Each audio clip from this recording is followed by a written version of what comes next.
Fala, torcida palmeirense! Sejam bem-vindos ao Conexão Alviverde, o mais novo canal do torcedor palestrino no YouTube.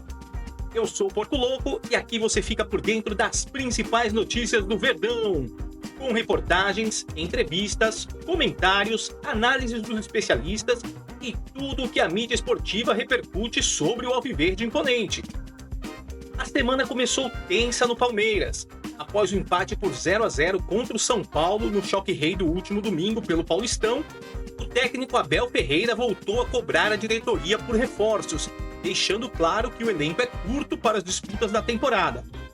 Para completar, o clube confirmou hoje as lesões de Maurício, artilheiro da equipe no estadual com 5 gols, e teve uma luxação no ombro direito e vai precisar passar por uma cirurgia, e também do capitão Gustavo Gomes, que sentiu o músculo posterior da coxa esquerda e já iniciou o tratamento. Os jornalistas Paulo Massini e PVC trouxeram à tona nesta segunda-feira detalhes dos bastidores do Palestra que podem explicar como o time vem sendo prejudicado indiretamente pelo caos político que se desenha por lá. Aproveito para deixar os créditos para as equipes do Band Esportes e UOL, que também estarão na descrição do vídeo. Então, se você é Palmeiras, sim senhor, deixe o seu like, comente, compartilhe, se inscreva e ative o sininho para receber todas as notificações do canal. Agora sim, vem comigo! Possíveis. Sábado foi dia de eleição do Conselho Deliberativo no Palmeiras. E a Leila Pereira estava lá, o Lamáquia foi eleito, foi o segundo conselheiro mais votado da história do Palmeiras, só atrás da Leila. A Leila estava dentro do clube, foi perguntada por inúmeros sócios que estavam ali para votar, porque o sócio tem direito a voto. Se esquivou das perguntas e ontem ela deu entrevista antes do jogo e falou: estamos tentando contratar jogadores nesta janela. Ela não falou o nome do Vitor Roque, mas claramente o que ela estava dizendo é trazer para essa janela. Ela está dizendo: o Palmeiras tem uma proposta pelo Vitor Roque, a proposta pelo Vitor Roque é para tentar antecipar a chegada do Vitor Roque nesta janela de transferências, para resolver o problema do ataque. Se vai conseguir ou não, a própria Leila disse que não sabe se vai conseguir resolver. Mas sem ela citar o nome do Vitor Roque, era óbvio que a fala era sobre o Vitor Roque, ou seja, tentar ainda para esta janela. O que é o grande contradição do futebol brasileiro e não é culpa do Palmeiras. Por que você vende o Endrick para o Real Madrid se você vai contratar o Vitor Roque do Barcelona, que tem a mesma idade? Não vende o Endrick. Aí você vai falar: Endrick, eu não vou te vender. O único que vai falar assim: mas eu quero ir, porque ele quer ir embora. O Vitor Roque só quer voltar porque ele já não deu certo nesses primeiros 2 anos. E quem falou sobre contratações também, além da Leila Pereira, foi o técnico Abel Ferreira. Ele falou que faltam peças para o quebra-cabeça. Vamos ouvi-lo? Eu não tenho o plano para o imprevisto, não é? Há 2 coisas que tu não controlas na vida: nem o tempo, nem o imprevisto, que foi o que aconteceu.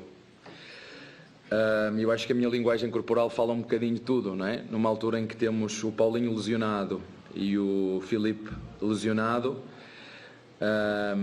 com a saída do Rony, só com o Lopes neste momento e com os 2 moleques, o Thales e o Luigi, que ambos os 2 ainda podem jogar no sub-20. E com o Estevão, que vocês sabem, há 3 dias atrás teve um problema de saúde e que não estava hoje, mesmo assim não estava a 100%. Foi obrigado logo no início a ter que improvisar. Não era isso que estávamos à espera. Mais do que tudo, ficámos sem o jogador que tem sido o nosso abre-latas, o nosso jogador mais criativo, o nosso melhor marcador. Mas o futebol é isto e é por isso que temos que ter um elenco maior, porque por ano não fazemos só 30 jogos ou 34, fazemos 75, 80. Portanto, é fundamental o nosso elenco ter mais profundidade. Estamos a trabalhar nisso. O nosso quebra-cabeças, faltam peças no nosso quebra-cabeças e nós vamos continuar a trabalhar em cima disso, pelo menos assim espero. Não é a primeira vez, nem é a última que ele cobra reforços. E aí eu não sei se essa possibilidade de ficar fora do mata-mata, Hernan, pressiona ainda mais a diretoria nessa busca por reforços, que é algo que a gente vem atualizando aqui dia a dia sobre essas situações. Não, ficar fora da fase final do estadual vai ter um ruído, vai ter um barulhinho que há tempos a gente não via no Palmeiras, né? O ano passado ainda a gente falava, beleza, ganhou o Campeonato Paulista, não ganhou um título nacional, não é para tanto, o Palmeiras vem de uma pegada de vencer, de conquistar nos últimos anos e tudo mais. Dessa vez, se o Palmeiras não se classificar para a fase final do Campeonato Paulista, passa a ter uma crise, um ruído que fazia tempo que a gente, né, faz tempo que a gente não vê no Palmeiras. E, obviamente, vai acelerar processos de contratações, alguns processos de você buscar ali, acelerar algumas coisas, eu digo internas mesmo no Palmeiras, e essa questão não passa, tá? Ninguém lá no Palmeiras acredita ou trabalha com a hipótese do Palmeiras não classificar para a próxima fase do Paulistão, mas de fato, essa cobrança do Abel, ela não é a primeira e ela também não vai ser a última. O Abel tem esse perfil nas entrevistas, de mandar os recados. Agora, tem uma coisa que é importante dizer, que para mim foi a coisa que mais chamou a atenção para mim ontem no Allianz Parque. Eu já falei aqui algumas vezes sobre a crise política que passa pela arquibancada. Ontem foi absolutamente inacreditável o que aconteceu. Mais uma vez tivemos protestos e manifestações vindas das arquibancadas, especialmente daquele setor onde fica a principal organizada do clube. Mas a questão que me chamou a atenção não foi você gritar depois, a Leila, a incompetente, pegou o Palmeiras para brincar de presidente, ou o Barros, que foram os dois xingados depois do jogo. Como sempre, né? O alvo geralmente é o diretor de futebol Anderson Barros e a presidente. E na verdade, a minha impressão é a seguinte: a crise da Mancha é com a Leila por causa da questão da torcida da escola de samba. Porque a Leila, vamos falar a verdade, a Leila lá no começo ela comprou o apoio ao dar dinheiro para a escola de samba. Quando tirou o apoio, você perdeu o apoio porque tinha sido pelo apoio financeiro. Aí você fala, não vou mais dar apoio financeiro porque você tirou meu diretor de comunicação. A crise do Olivério Júnior foi um pedaço dessa história.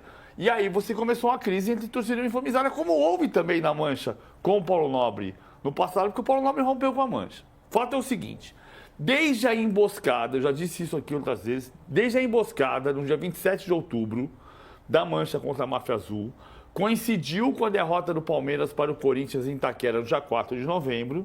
De lá para cá, desde o jogo contra o Grêmio, o Palmeiras perdeu para o Corinthians numa terça-feira, na sexta-feira o jogo contra o Grêmio, e desde o jogo contra o Grêmio, a torcida não canta o nome de nenhum jogador, né? Aqueles cantos que a gente sabe que foi a Mancha que inventou.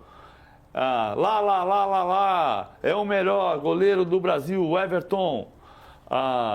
É o não capitão. É outra coisa. É o capitão, Gustavo Gomes, o xerife do Verdão. Ontem, o Gol Sul, que é onde não tem uniformizada, sabendo que desde novembro a torcida uniformizada não canta o nome de nenhum jogador, quando o time entrou em campo, o Gol Sul começou. E cantou o nome do Everton, cantou o nome do Mike e cantou o nome do Gustavo Gomes. Imediatamente, a torcida uniformizada elevou o tom e abafou o canto para cantar. Em 93, nós ganhamos o Paulistão, foi em cima dos Gambá, 4-0 para o Verdão. Né? E o outro canto que é, não importa o que diga, essa imprensa de Gambá, que é um canto tradicional. Imediatamente, quando a torcida do Gol Sul, onde não tem uniformizado, o Gol Sul que sempre é acusado corretamente de ser silencioso, o Gol Sul cantou o nome dos jogadores. E a uniformizada abafou. Então tem uma guerra política na arquibancada do Allianz Parque que torna o ambiente muito mais difícil. E essa crise política, ela tem que ser resolvida de algum jeito. Na verdade, a crise política está envolvida pelo fato de 11 lideranças da torcida uniformizada principal estarem presas. E isso criou um ambiente completamente diferente no Allianz Parque do que era até o dia 27 de outubro. Isso mudou. Claro que depois, quando você canta contra o Anderson Barros e contra a Leila, tem uma mistura de fatos, né?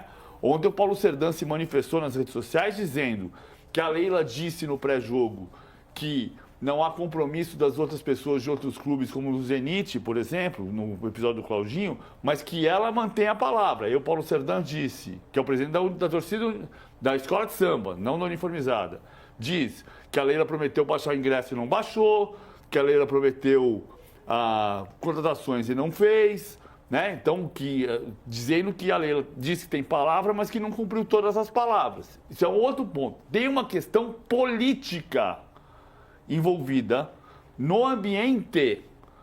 No desempenho é outra coisa. O desempenho tem a ver com um time que não consegue atacar. Muito mais decisivo do que classificar no estadual é resolver o problema do ataque que o Abel Ferreira, neste momento, não está conseguindo resolver. Mas essa animosidade da arquibancada pode estar interferindo nesse desempenho em campo ou vocês não veem relação, são questões paralelas? Não, eu acho que são coisas distintas. São coisas distintas. O Palmeiras dentro de campo é um time que está... É que assim, é muito difícil você andar pela Turiaçu, pela Palestra Itália, conversar com os torcedores do Palmeiras e não ouvir que o time é medíocre, que o time não vai ganhar nada, que a Leila administra mal, o Barros é uma vergonha, que o Abel já está em fim de ciclo. Gente, esse processo todo que o torcedor do Palmeiras entende, que o status que o Palmeiras está, ele não é real. Ele não é real. O Palmeiras precisa de reforço? Precisa. É difícil encontrar reforços? É muito difícil. É aquela coisa que o Abel brinca. Para o Palmeiras, se o jogador vale 7, quando vai negociar com o Palmeiras é 15, é 14, é 18. Então, assim, é um processo de reconstrução do próprio time que é muito difícil de fazer. É muito complicado. E o Abel Ferreira, em nenhum momento, assim, por mais que ele tenha falado, é meu último ano de Brasil, em nenhum momento ele avisou a diretoria, olha, procurem um treinador no ano que vem, porque de fato eu não vou ficar. Então, assim, tem muita coisa que às vezes o torcedor cria uma expectativa por causa do Palmeiras, e é bem verdade que ganhou tudo nos últimos anos, mas que também não é o fim do mundo, não é terra arrasada que está acontecendo agora. É bom a gente estudar, sabe, cara, reciclar é importante demais. E estar nas prerrogativas de um diretor remunerado de futebol, gerente, CEO e tal, que comanda 1,3 bilhão, podendo chegar a 1,5 bilhão, se relacionar com a comunidade, falar com as pessoas, aliviar para os players que estão ao lado dele. Mas como Abel, Leila e Anderson formam um trio, né? É uma corrente, é muito difícil criticar. Ontem, tem um sinal na coletiva que pela primeira vez o Abel falou, mas não sou eu que tenho que falar sobre isso.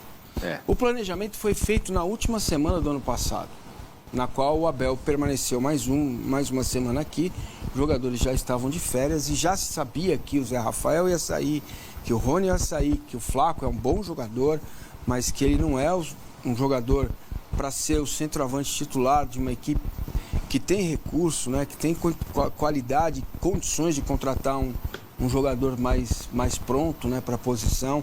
Já se sabia que o Bruno Rodrigues não ia fazer parte dos primeiros 3 meses da temporada. Ele está há 2 anos sem jogar, com 2 lesões, uma lesão em cada joelho. Já se sabia que o Paulinho não ia jogar em março, só vai jogar em março. Então, que o Rony ia sair, que o Vitor Reis praticamente, como já se sabe que o Richard Rios vai sair depois do Mundial e o Estevão vai sair depois do Mundial, tudo isso a gente já sabe, eles também sabiam disso. Então, a forma como o Palmeiras se coloca no mercado, ele está há 30 dias negociando com um zagueiro de nível bem razoável, que é o Mikael, que está chegando, deve ser apresentado até quarta-feira. Contratou o Bruno numa oportunidade de negócio, né, o Fux, numa troca com o Caio Paulista, que é para desovar o lado esquerdo, que tinha muito jogador do lado esquerdo. Então percebam como está atrasado esse planejamento do Palmeiras. E agora, filho, faltam 11 dias para fechar a janela. Agora não é só qualidade, falta quantidade. E agora qualquer Paulo Massini vai custar caro pra caramba. Porque o planejamento foi ridiculamente feito. Só um parênteses, Massa. Quando você fala o planejamento, você tira o Abel dessa conversa. Não, O Abel ele ficou lá. indica, ele... Não, então, isso que eu tô falando. O Abel foi lá, pô, eu quero isso, eu quero aquilo. Mas depois, a hora que passou pra frente, foi pro outro departamento que a coisa Voltou, mudou. ele se reapresentou, estava lá o Zé Rafael inscrito no Campeonato Paulista. Nesse momento, o Palmeiras está pagando o salário do Zé Rafael. Tá? Estava inscrito no Campeonato Paulista. O Rony estava inscrito no Campeonato Paulista. O menino estava inscrito no Campeonato Paulista.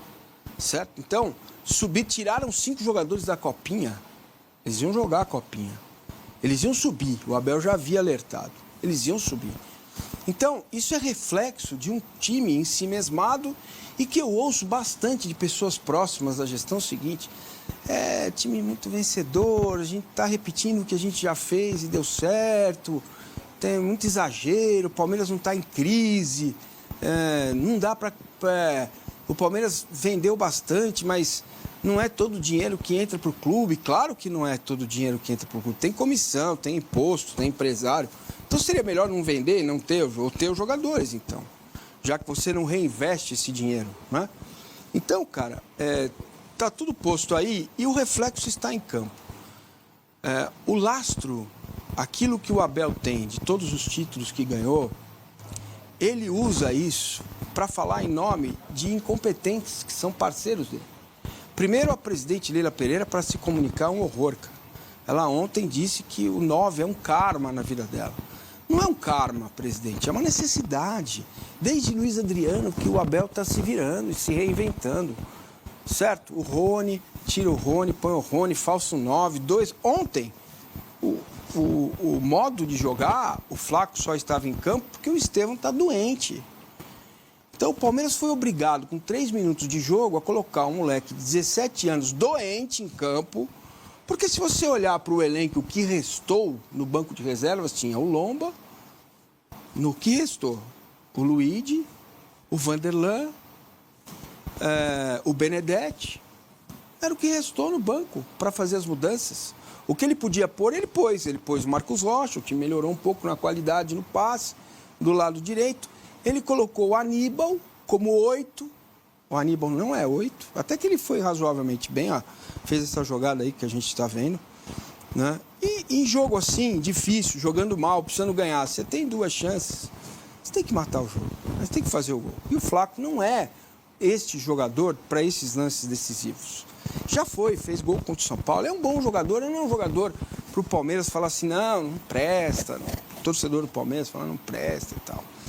E tem, diante deste quadro, né, que está pintado aí, tem uma coisa que é muito mais grave, que é uma dissociação total da comunidade com o Palmeiras. Eu já vi isso acontecer na história do Palmeiras e o resultado é trágico. O Palmeiras terá, classificado ou não, a partir do dia 28 de março, São Paulo, Corinthians, São Paulo e Corinthians em casa, Santos fora. Internacional fora, no próximo fim de semana, não é nessa ordem, tá? Internacional fora, no próximo jogo é o Fortaleza lá em cima. Botafogo, Flamengo, Botafogo e Flamengo em casa, Cruzeiro fora. Tá? Então eu estou elencando aqui 8 jogos desse início de Campeonato Brasileiro, que é só o que mais me preocupa, né? Além de pontuar que não se classificar no estadual é uma vergonha, ganhar ou não é outra conversa, time grande tem que chegar entre os 4, ponto. Tendo rodízio, planejamento mal feito, tanto faz, né? Não é verossímil você achar que a justificativa de ter mais pontos que os outros nos outros grupos é válida. Não é válida, porque você jogou num grupo com 2 times da Série C, com todo o respeito. Né? Então, e faltam 11 dias para fechar a janela. E a gente não sabe como o Paulinho vai voltar, como o Felipe Anderson vai jogar, se ele vai jogar, porque até agora ele não jogou bem. O Bruno Rodrigues, quase 2 anos sem jogar, o que esperar desse jogador? Então, se estiverem todos à disposição, e não estarão, porque tudo indica que o Gomes teve uma lesão muscular e que o Maurício teve uma luxação na clavícula, que pode agravar ainda mais. Você vai operar, né? Já definiu? Já. Passar por cirurgia. Vai operar? Vai. E aí Tirou o ombro do lugar. Acabou, filho. Aí Acabou Entendeu? o quê? Ele é um 3 jogador meses fundamental, né? Não. Eu queria Entendeu? uma estimativa de tempo, era isso? Pelo menos 3 meses. Aí é duro. Entendeu? Então, cara, Agora faltam 11 dias para fechar a janela. Você não tem o Maurício, você tem essa sequência duríssima no Campeonato Brasileiro, tá? E quando você voltar do Mundial, talvez a tabela seja mais refrescante, mas quando entrar no segundo turno, você vai ter essa sequência toda. E aí você vai ter Botafogo fora, Flamengo fora, São Paulo fora, Corinthians fora. Entendeu? Uhum. Então, me parece que eles estão dissociados da realidade. Né? A base, ela vem para compor, a não ser os excepcionais, os diferentes. Então, é uma coisa patética, vergonhosa, você colocar um jogador com 3 minutos em campo, doente, cara, com amidalite. Já teve que jogar. Cara, a gente está falando de esporte de alto rendimento. O desempenho do Estevão foi fraquíssimo. Justificável, completamente justificável. Eu não estou falando do Esporte Clube Massa. Eu não estou falando com todo respeito, putz, não vou usar outro clube, senão vai menosprezar o clube. Não é um clube que disputa o futebol amador. É isso que eu não consigo compreender, é incompreensível para mim. Né? Então você junta todo esse pacote com uma dissociação da torcida, né, com a punição da Mancha Verde, e você percebe que existe um ambiente e que a presidente do clube, que caberia a ela, pela liturgia do cargo, trazer a comunidade para perto, ela faz questão de não fazer isso. Faz questão de não fazer isso. Né? Então, esse é o futebol, como diria Nicolinha Ratchop, é Momenzi. E o Momenzi do Palmeiras é exatamente esse. O desempenho em campo foi bem fraco. A justificativa do que o São Paulo jogou para se defender, e daí? O Botafogo jogou para se defender, o Palmeiras não conseguiu passar. O Flamengo jogou para se defender na Copa do Brasil, o Palmeiras não conseguiu passar. O Palmeiras não conseguiu ganhar do Fluminense no último jogo. Né? Então, não é de hoje que a gente vê que as coisas precisam mudar em termos de qualidade. E aí, meus amigos, o clima político e as posturas da diretoria e da torcida organizada podem explicar o mau momento do Palmeiras dentro das 4 linhas? Deixe a sua opinião nos comentários. Eu, Porco Louco, vou ficando por aqui. E se você, Palmeiras, sim senhor, deixe o seu like, comente, compartilhe com os amigos, se inscreva e ative o sininho para receber todas as notificações do canal. Avante palestra!